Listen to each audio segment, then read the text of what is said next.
Live, live, live from Plutopia Towers. It's the Plutopia News Network weekly live stream. What is it? Scoop likes to call it the happy hour. It Scoop's not does. here. If he was here, he would say it's the Plutopia happy hour. Tonight, you have only two of us here instead of the mob that we usually have.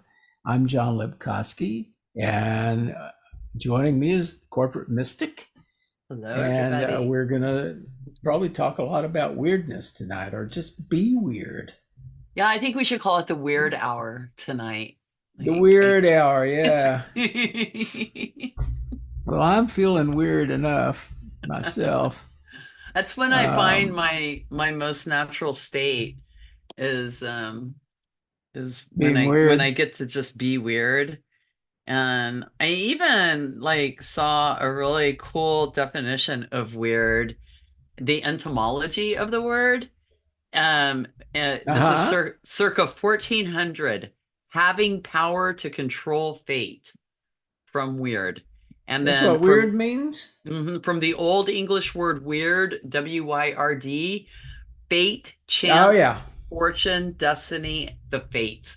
So being weird is really in some ways very transcendent. It's a very kind of powerful state of being. So I'm here in my weirdness.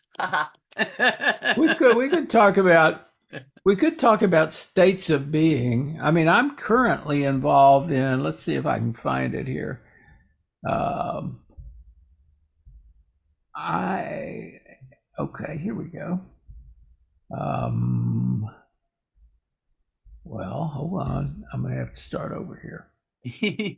I'm currently involved in something called the annual State of the World conversation. There we go. So you see here, Inkwell.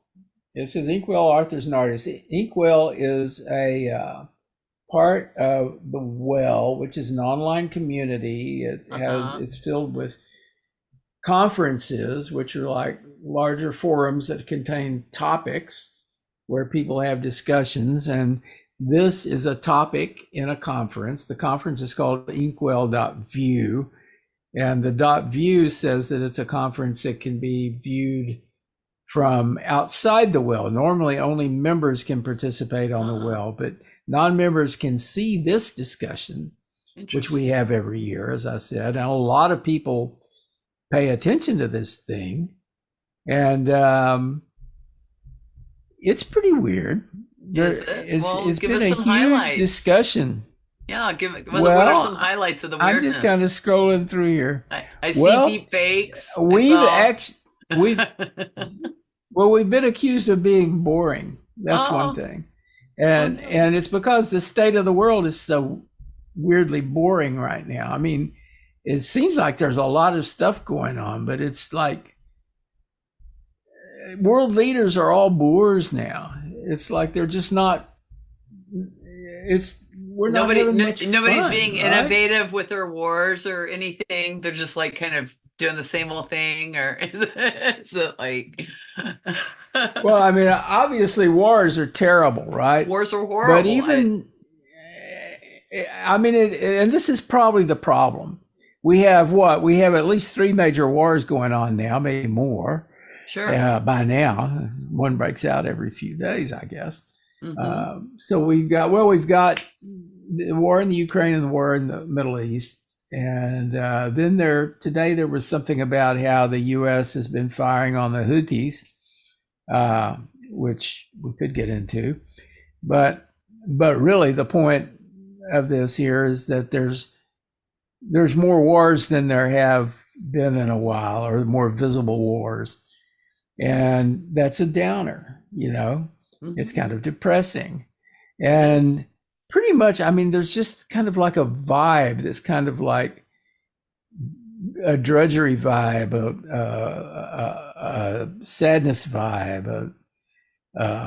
I mean, if you watched the Golden Globes the other night, the Golden Globes were oddly sedate and uh, unfestive. You know, it's You really know, interesting because uh, I literally never miss the Golden Globes, and I randomly missed it this year, but I certainly read a lot about it.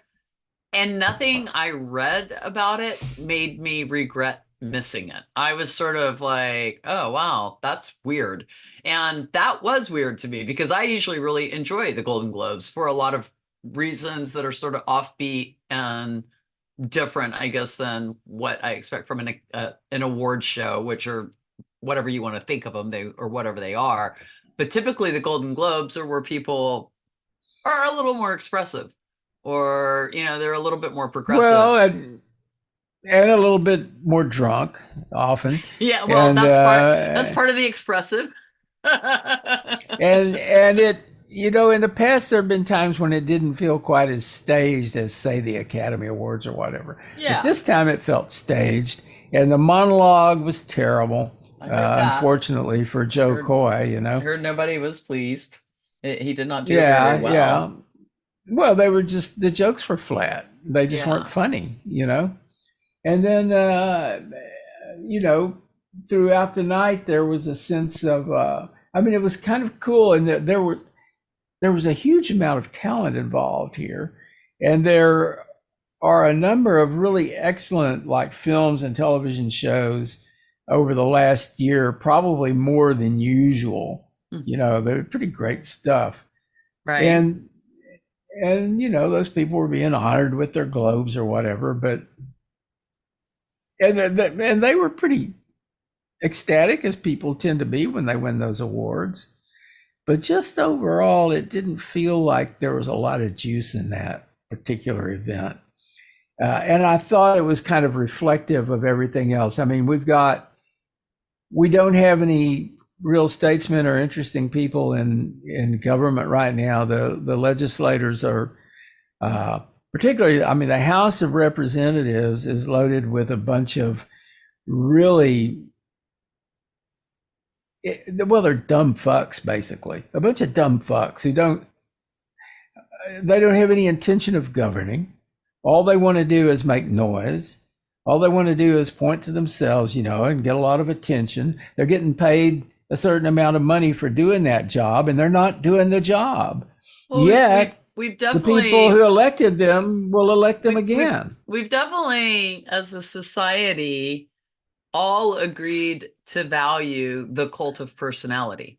I mean, whether we actively participate or not, when we see things like, you know, the Kardashians, or, all of the like that level of reality TV, that's just now translated into, because you know why people pay attention to that. And politics used to be oh so boring and nobody paid attention, yet people governed and got shit done. And now it's Yeah. just, for the attention and for the media, and nobody really, to your point, is really interested in actually doing the job. They're really there for the media attention, for that cult of personality. And that's what the people are gravitating towards as well. Like But they're people, so glum, you know. It's like I agree. they describe the U.S. as being like a dumpster fire. You know, Trump loves to do that. He loves to talk about how screwed up this country is, and you know, this. I don't think this country necessarily has to be screwed up. If it's screwed up right now, it's because everybody's depressed. You know, I and think people are depressed about the vibe. I think that, again, the cult of personality allows people to use their own weakest aspects of who they are against people. I mean, and so like with Trump, for example, we've seen Trump for many, many years, literally very clearly projecting himself onto us and telling us exactly who he is. He's never, ever not done that.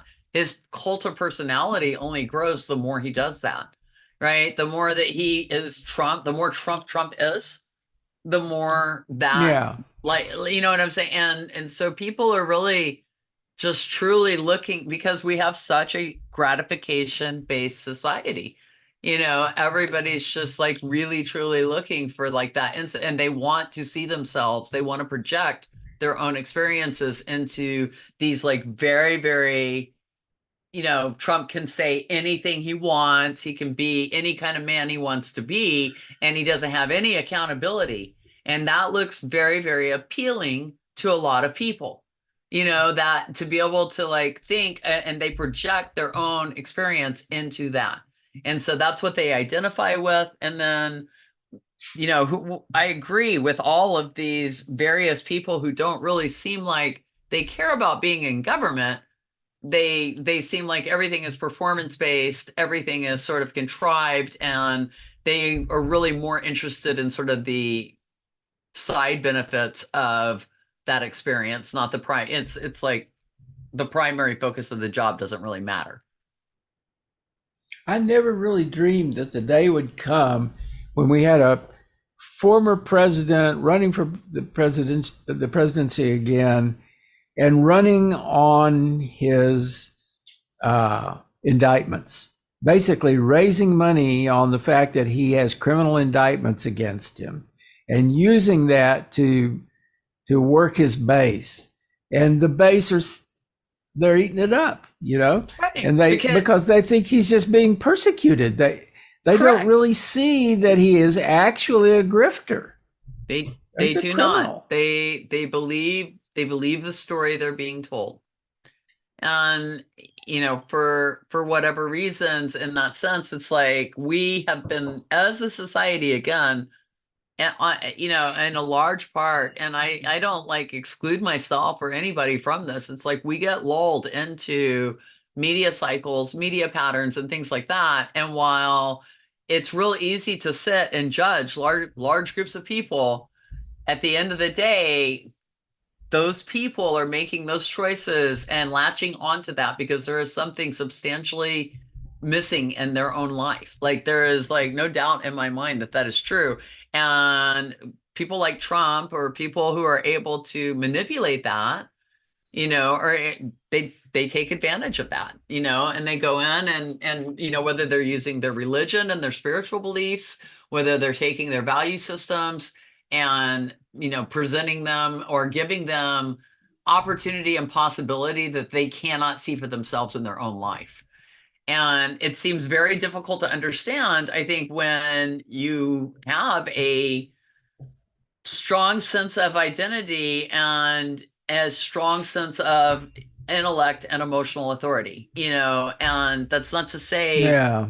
that anybody's above anybody, because I really deeply believe we all have capacity to get lulled into our belief systems, in a way, and it takes a lot of work and a lot of personal awareness for that to not really happen, for any one of us. And it's like, I say that because I don't always agree with, it's like everybody talks in such dualities, left and right, Democrats, Republicans, this, I rarely actually fit into any of those buckets well. I usually piss everybody off. Like everybody's always kind of Yeah. angry at my belief systems. And so it's like, for example, I'm not a big fan of the Clintons, and I never have been. And for reasons, and for for reasons of policy, for things that they did, and I don't feel like I have to be. And I'm literally saying that with a book signed by Hillary Clinton sitting right next to me. It's like, I am not, but that's a truism for me. And I've had friends that are, I've had feminist friends and I've had very liberal friends get very angry at me because I feel that way and I'm unapologetic about it. But for me, Well, when she signed your book, did you say, "Hey, your policies suck"? no, when she signed my book, I was young. I mean, I was young. I was a Uh-huh. lot younger. That book came out 20 or 30 years ago. And I was still learning what my own values were. And, like at the end of the day, they did have certain policies related to crime and prison systems and things like that that I just functionally do disagree with. I don't know that I knew that at that time. And at the time, I also very earnestly supported her as a woman in politics. Like I'm not going to apologize for how I felt 20 years ago and being able to develop discerning opinions about how I feel now. My values have shifted from when I was 30 to when I'm 54. Um, but at the same time, I don't have to like be in love with every single person that identifies as a Democrat to still have a progressive thinking mind.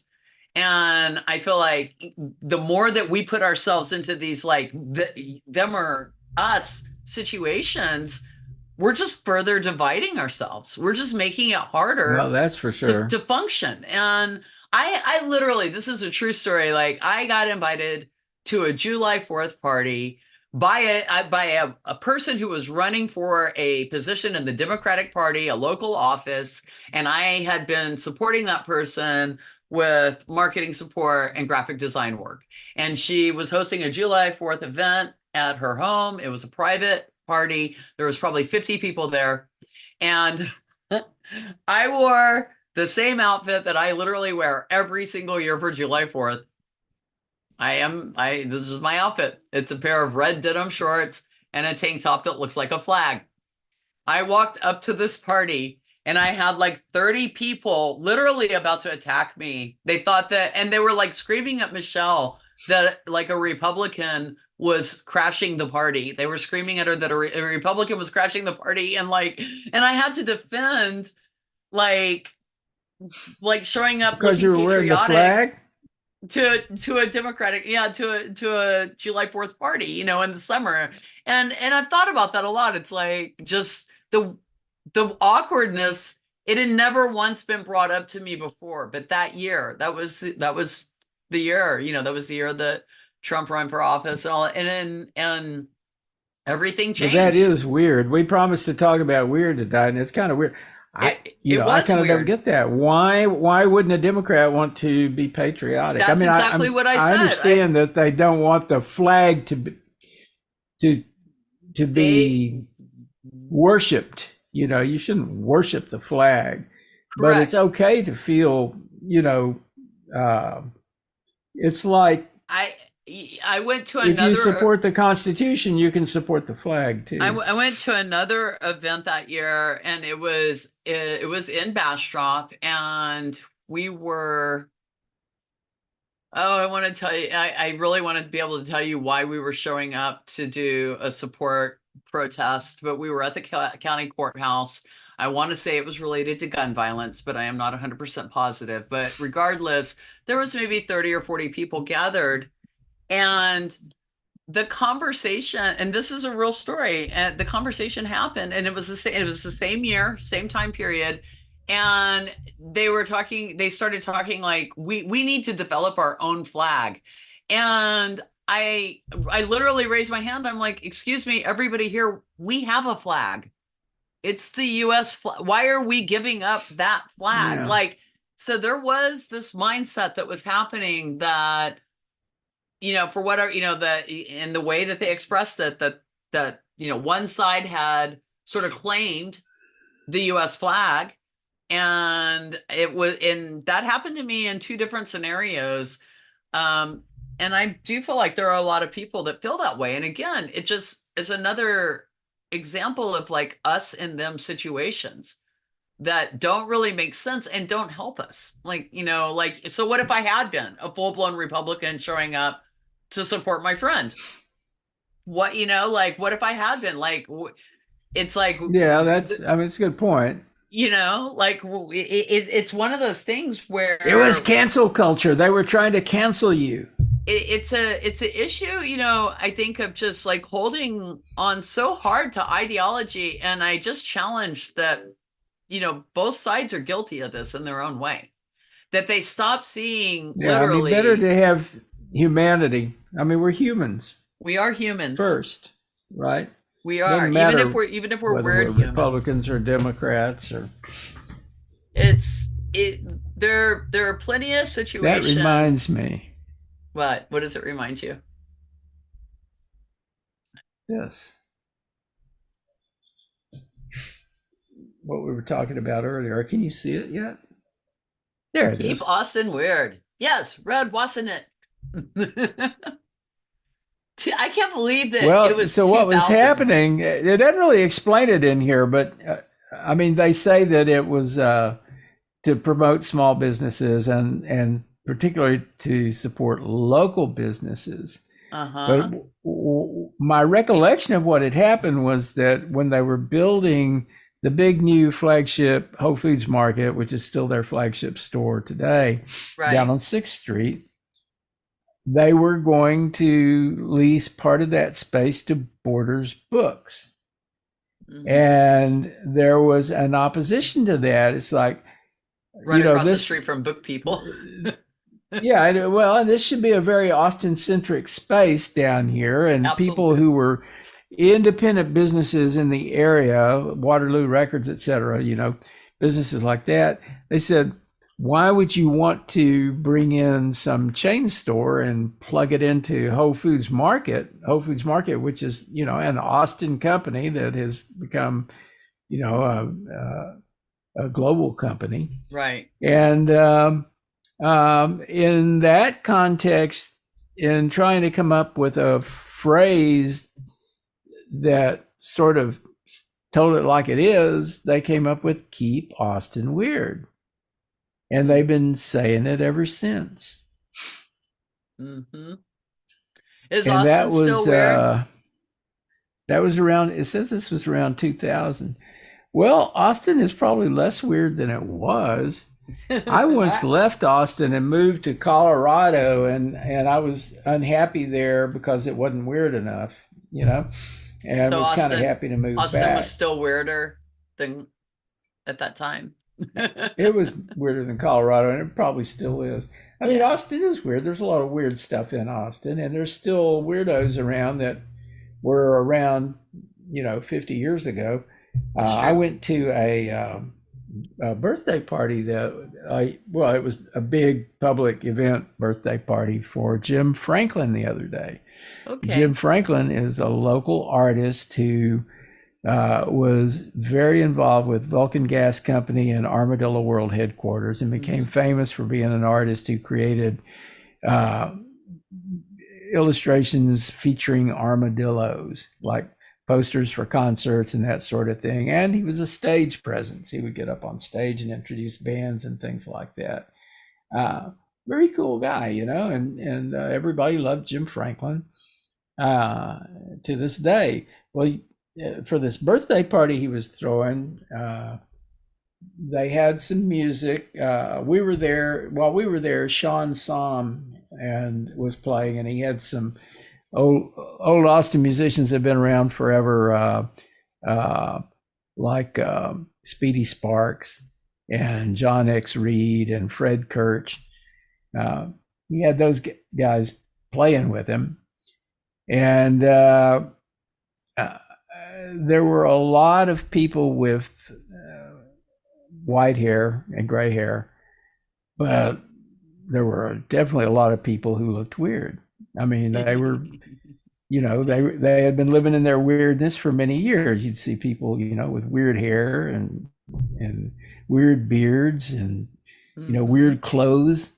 There were some really, conservatively put together people there too, but there were plenty of weird people I think there. there's a lot And of Austin's ways. always, I think there's a lot of ways to express weirdness.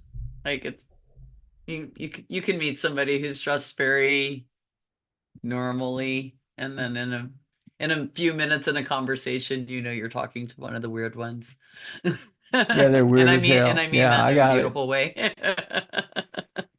Well, the thing about Austin is that in in the 60s we had the University of Texas, and a lot of people were moving here from all over Texas.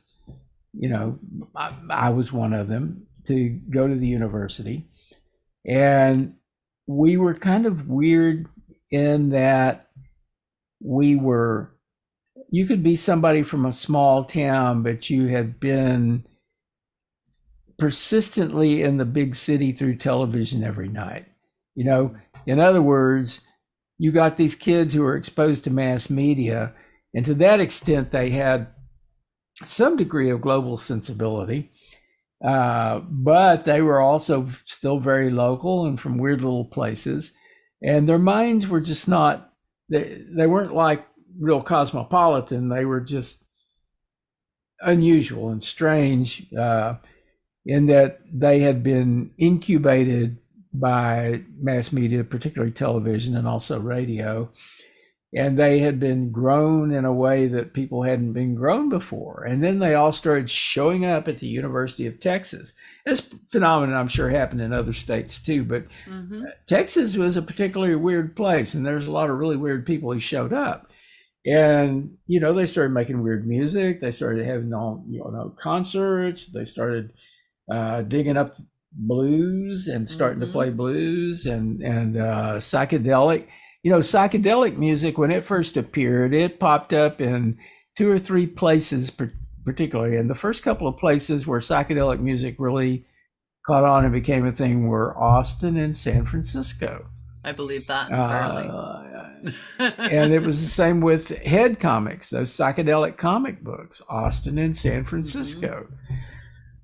And the thing that was happening in Austin was also happening in San Francisco. I was trailing you by maybe a decade or so, but I grew up, in the 80s going to the psychedelic circus at the Paramount Theater. And, we would drop LSD and then go to the Paramount, and literally the circus of people would just take us through a trip. And it was like, and that was Austin. That just was normal. That was like a Friday night.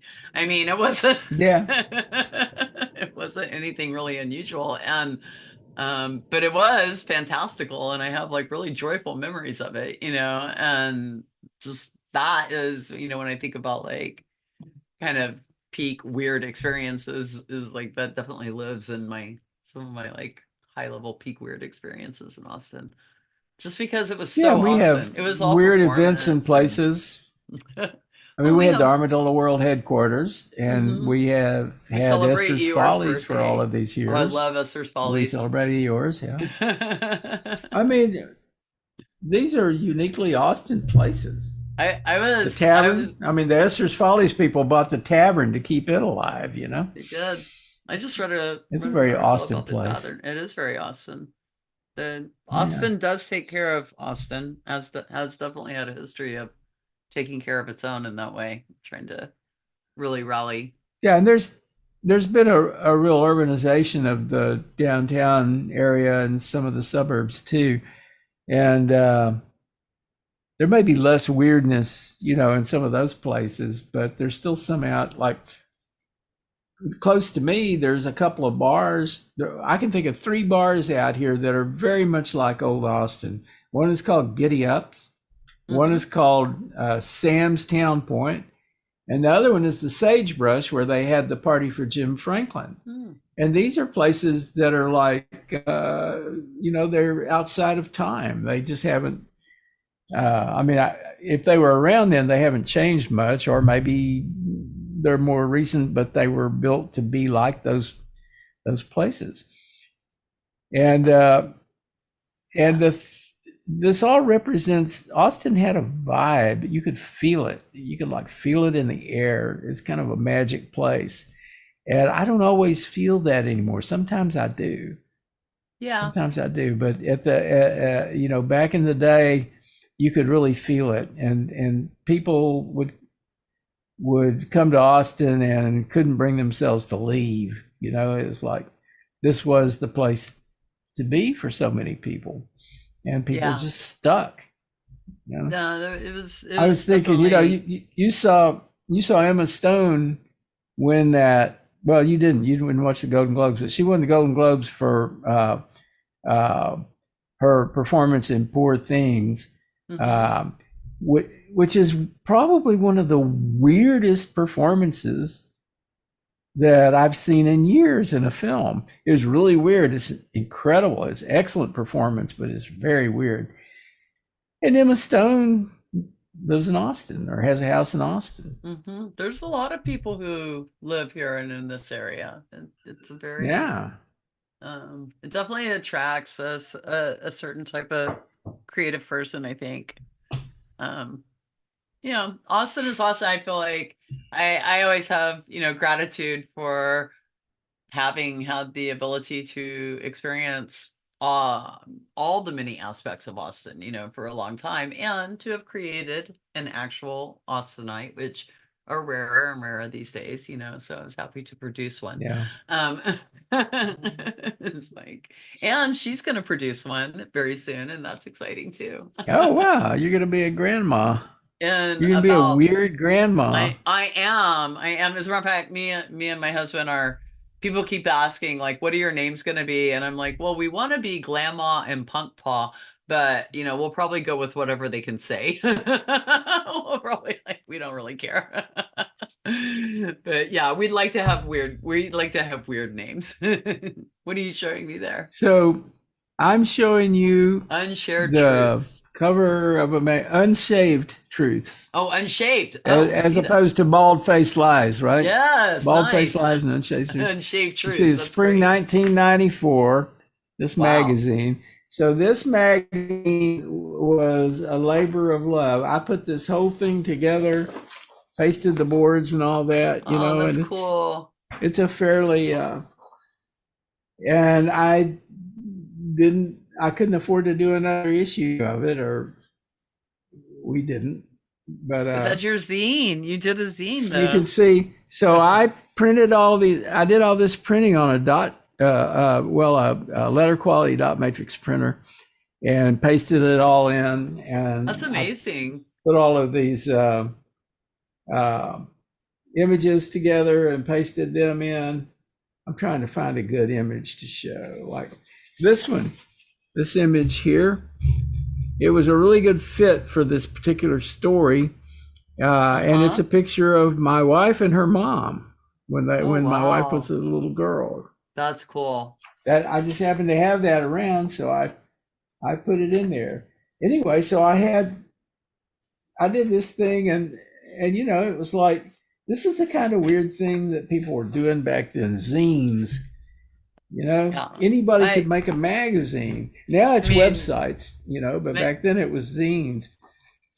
Here's I another loved one. zines. I actually participated in some zines myself, and that's cool. Fringe Wire Well, there's Review. Fringe Fringeware Review. Yeah, Fringe Wire this Review. was and this was another labor of love for me. I edited this issue of Fringeware Review, and uh, I was influenced by Gurdjieff and the Fourth Way and stuff like that.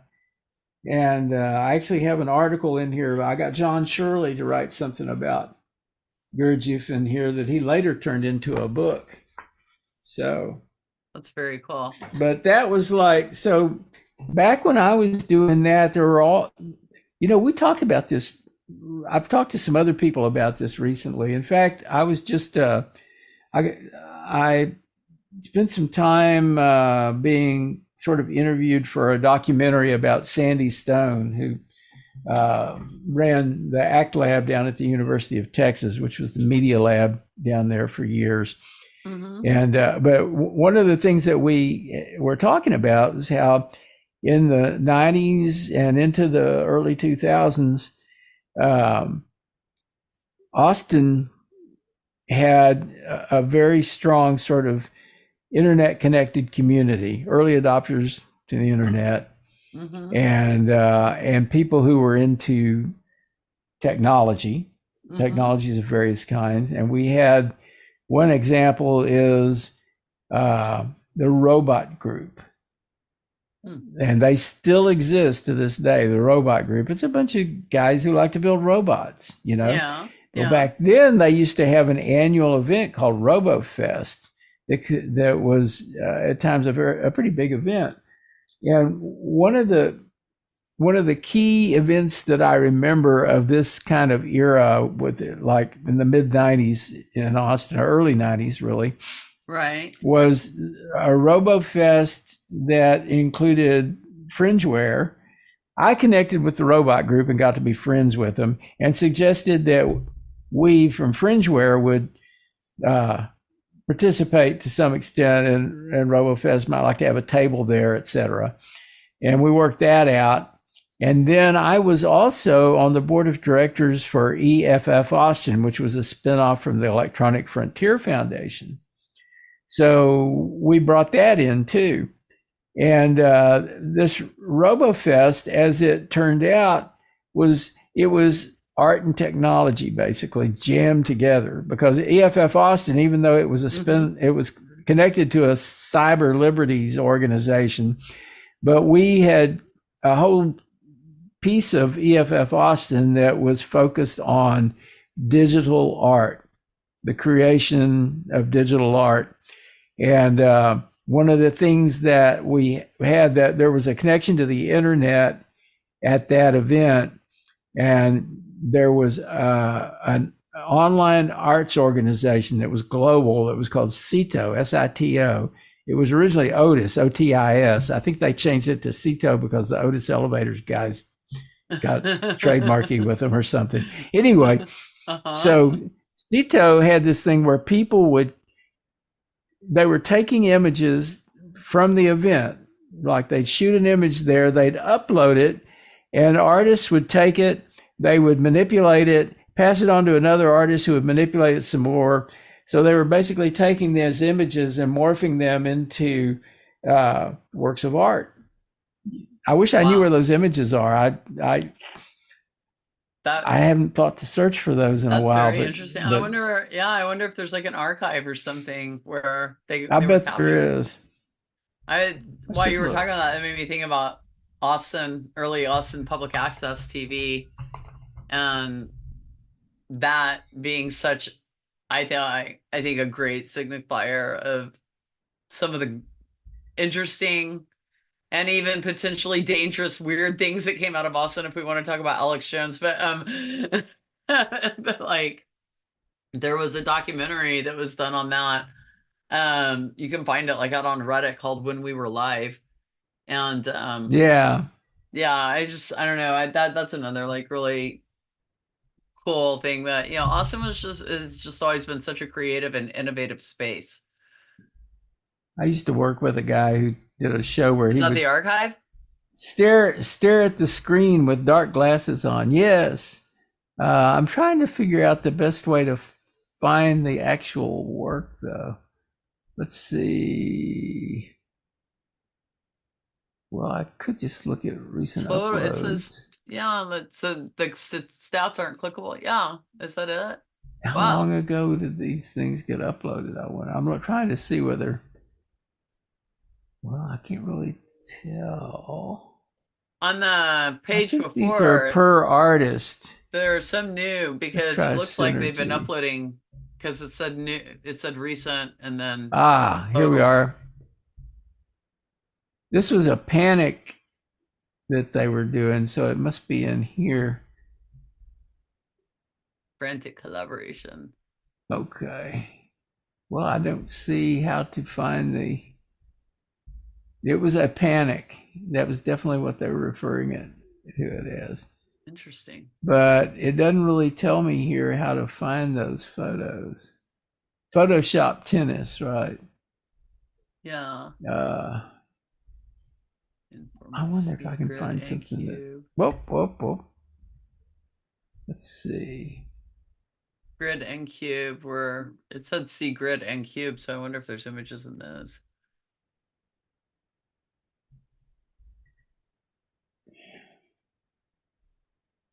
Grid gallery.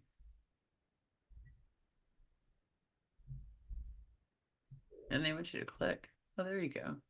No, I'm not seeing it in there. Different stuff. I mean, I'm not seeing a reference to it. Let's see. I think they would mention it. Okay, let's try the other one. Grid gallery. Oh, reader grid. Mondo 2000 grid. Oh, I see. Yeah. I don't think that's what we want. So what was the other one? The cube. I was doing some work today and received a on the spot AI art challenge. So I literally dropped everything I was doing and went into Night Cafe to create AI art. And the challenge was, how do I see myself as weird? That was the challenge. And so I created an image on how I saw myself as weird. I thought it was really cool. I was actually super happy with it. Where, can you find it? You want to Yeah, share it? I think I can. Let me make sure I can find We're it here to for it. share. Yes, let me.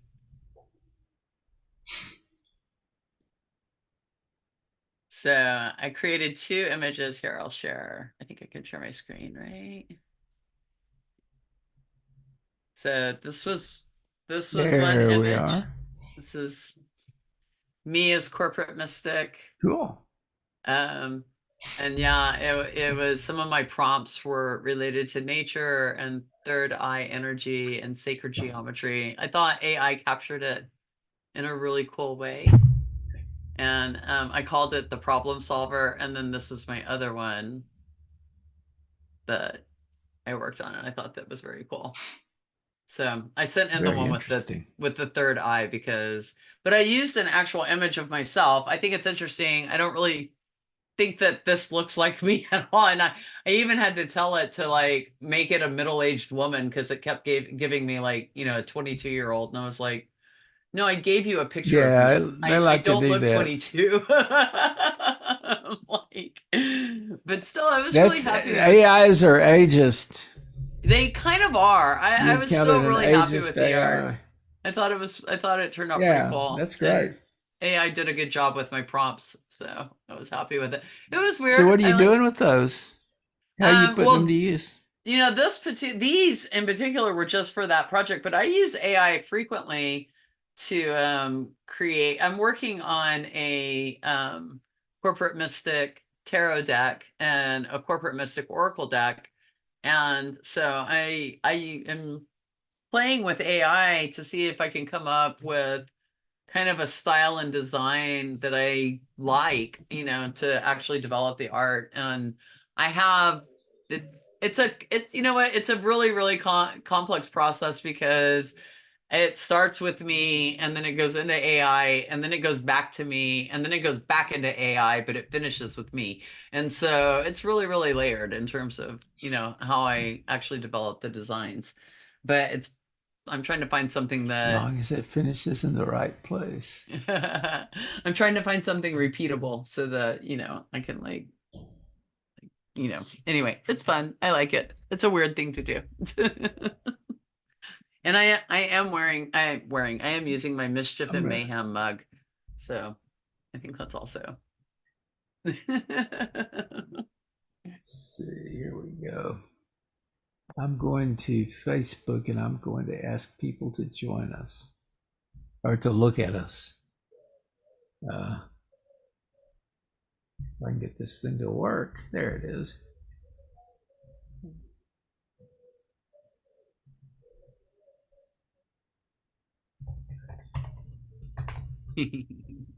Watch the weirdos, I'm saying.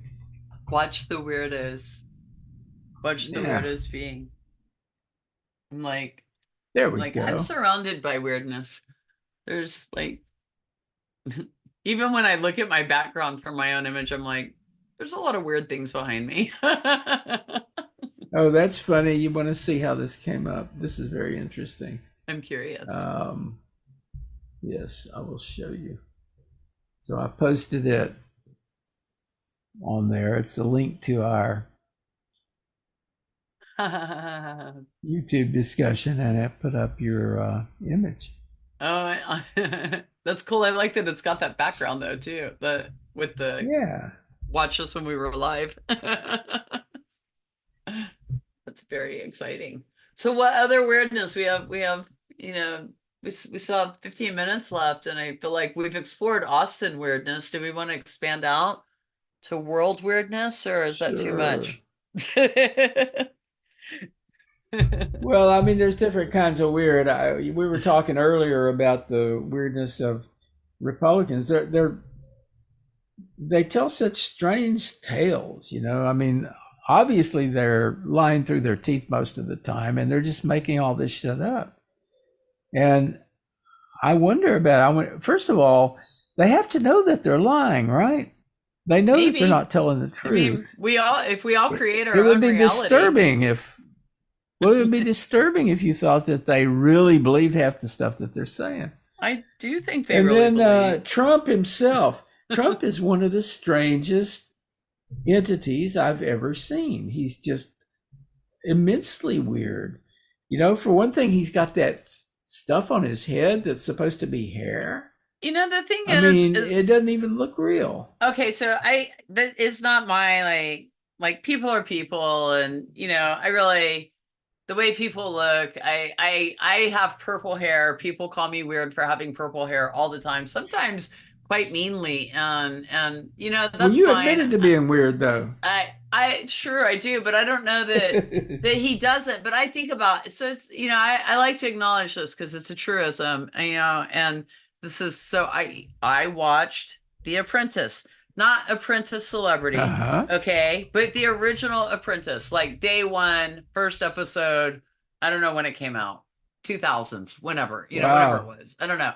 And I watched The Apprentice because I was in marketing and I was really into business. And I read I read books by Donnie Deutsch and Seth Godin and all these different marketing people.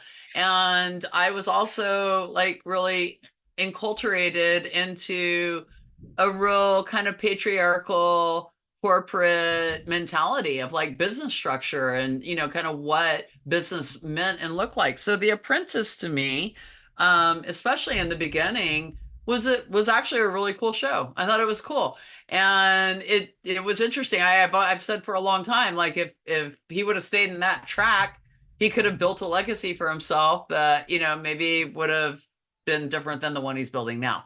But I'm again unapologetic that I watched The Apprentice. It's something I did. I didn't enjoy it for the entirety of its existence, but for a period of time, I appreciated what it was. And that's, fine. I always thought that even then, Trump expressed as a very weird individual because to me, with all of the persona that he projected, he always came across as somebody who was literally uncomfortable in his own skin.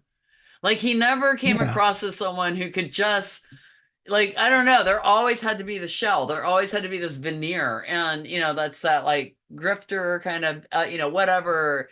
As an entertainer, I was okay with that. I felt like it like worked for the part. It worked for the role.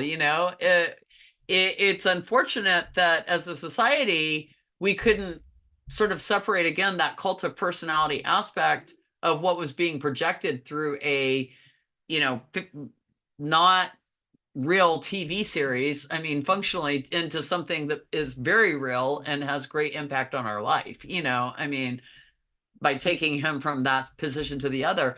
I it's but I think that Trump has always come across as weird. Even like when you see like older pictures of him, like that one image that I can never get out of my head when he's like younger, maybe in his 30s, and he's wearing like the white robe and he's like laying across the bed and I'm like he looks weird and uncomfortable like as who he is. He doesn't he always looks like somebody who's trying to be somebody else. And I don't envy that. Like, I'm pretty you're right when people, say stuff about my hair, it doesn't really affect me that much because I don't really care if they don't like my hair. It's like I'm happy with my purple hair. I'm not trying to, you I know, wonder if maybe I'm going to upset Trump by talking about his hair or but lack I think he thereof. cares about his hair. That's my point. Like, I think it does. I think those are things, I think he's more sensitive about those things than he wants people to think he is. He wants people to Well, he sort of wants you to like, believe that he's not bald. He's not balding, but he he, likely is underneath that mat on and, his head. and Maya is like, so what if, it's like the comfortable person would be like, so what if he is? So what if I am?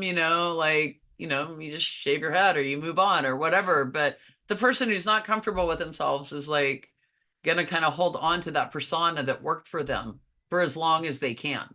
They're not going to evolve with the persona. And that's what, I see Trump as like really just somebody that's in a very stuck persona. He just happens to be somebody who has a lot of energy and power, and whether we like it or not, charisma that impacts a lot of people, and it just simply does. Um, it's he understands his audience, and that's maybe the most important thing these days, is knowing who you're talking to and what they need to hear from you. And that part he's got nailed for the people that he's speaking to. Yeah, I mean, he he seems incapable of making any real sense with his words, but at this point, he Nobody doesn't have to expects him try to. to, you know. Nobody Yeah, expect. I yeah, mean, he he can doesn't even just show up to blather the stuff. debates. Like nobody. There are no expectations on him. And again, like there is something about being able to create an environment where you've eliminated literally all expectations on you. there's like there's something about that is weird. I mean, that's a not, I don't know. That's not a normal, and that's not a normal way to be. Most people live in a space where they recognize that there are standards that they're held to, and he doesn't. And he's having a real difficult time being held to standards currently. As we see. I'm trying to find the text of his speech today in court, but I can't find the full text of it. But he was, the judge wasn't going to let him speak, and then he Right. did let him speak. And he said that he was innocent, that he was being persecuted, and he implied that he was being persecuted by Joe Biden. Mm-hmm. And I don't know. I don't know how long the judge let him speak. I think the judge eventually cut him off. On the news, I heard it But was brief and that he did get cut off. But I did not hear yeah, the details of what he said. yeah, it's very strange, that a person could be in as much trouble as he's in, and actually be leveraging it to make money or to raise money, I guess, for his campaign. It's not actually for him, right? Surely he doesn't take money out of his campaign, does he? Isn't that what at least some of the court cases are? No, I know they're not about that, but still, yeah, it's hard to know what he does. He's not very transparent, and in some ways he's wholly Well, but transparent. then again, yeah, then again, he'll come right out and tell you that he's doing something that a person shouldn't do. And by telling you that, he makes it into something that people are okay that he does, even though a person shouldn't do it. Oh, it's just an interesting way to diffuse that, and sort of like by acknowledging it right out of the gate. Then when it's actually a real thing, it's sort of like, what are you talking about? We've already known that. Like, and again, why people are able to sort of continue to tolerate so many layers of stuff is because of how it becomes normalized. How it's like, it's really frankly no different than going saying, oh, that's just locker room talk. I mean, there's been a lot of things in our society that's been tolerated for a long time, and it just all was tolerated in its own spaces. And so, I feel like a lot of times the things that we get really triggered and upset about, like the aspects of our society that Trump exposes, those were always real.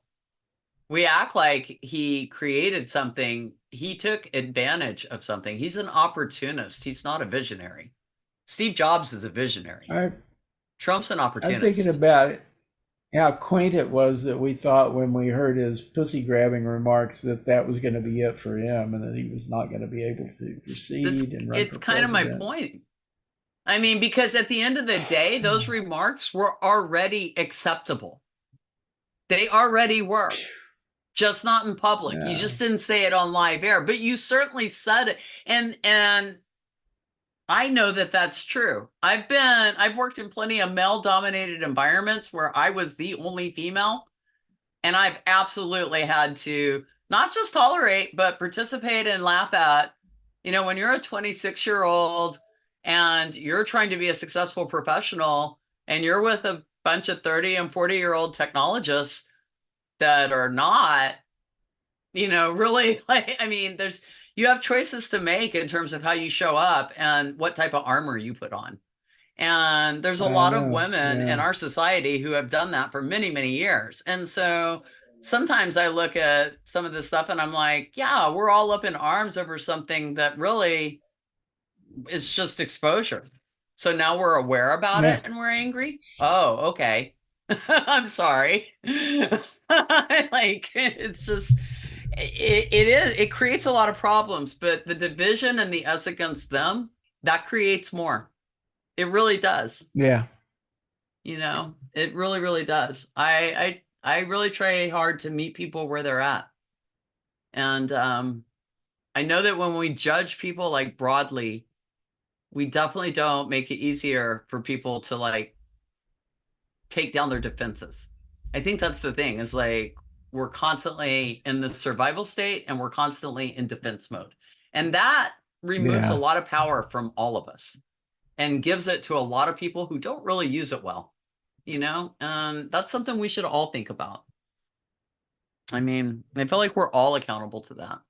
So that's just me. I don't know Like, it's what to why I add don't to watch the news that. a lot. I'm sorry. Well, I mean, watching the news is sort of a waste of time because I mean, it depends on what you're watching. I There's stay news and then informed. there's news. There are what people watch and call news are actually political channels Agree. that are basically feeding them a political narrative. Um, Agree. now, I would argue that the narrative that's coming from one side of the fence is far more accurate and truthful than the narrative that's coming from the other side of the fence. But it's politics, and that's all they're really talking about. They're not giving the news in the traditional sense we think of it. But there are a bunch of channels that are really news channels. Agree. And I have to remind myself of that from time to time. And you can go to PBS and watch their news hour at the end of the day, or you can watch. There's CBS has its own news channel. ABC has one. I'm pretty sure NBC has one, other than MSNBC. Right. And these are channels where people talk about things other than politics that have happened in the world. Yeah. And the problem, I think the biggest problem that we have today is that people are constantly listening to political channels, feeding them narratives that get them really worked up and The, crazy. the only actually news show that So I watch is local news because I believe in supporting local press, that's period. good. Yeah.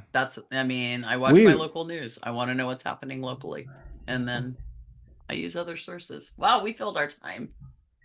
we We did. did We just good blathered on, didn't we? with There we our go. weird Look at that. selves. So, well, until next week. Ah. And next week, hopefully, we'll have the rest of our team with us, but who knows? You never know. Maybe we I can find a know. guest for next week. Go find us a guest. Okay, I'll do my Ask best. somebody you think is interesting to come on with us. I will bring somebody interesting onto the show. I will follow up on that. Excellent. That would be Awesome. great. Okay, I will see you. Good Bye night, bye. y'all.